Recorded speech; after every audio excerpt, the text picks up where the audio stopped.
majority of diesel vehicles on our roads are fitted with a device called an EGR valve, which controls NOx emissions by lowering the combustion temperatures through recirculation of a small quantity of inert exhaust gas.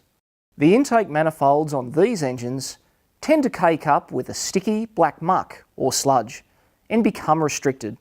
Without being properly cleaned, the engine will suffer from power loss and increased fuel consumption. Crankcase gases contain hydrocarbon, carbon monoxide, NOx and carbon dioxide emissions, water condensation and vaporised oil particles that cannot be legally released into the atmosphere and so must be controlled. By installing an RCC 350 into the crankcase breather system between the engine outlet and the fresh air intake ducting, carbon-causing crankcase vapours are effectively prevented from entering the intake manifold by its internal filter.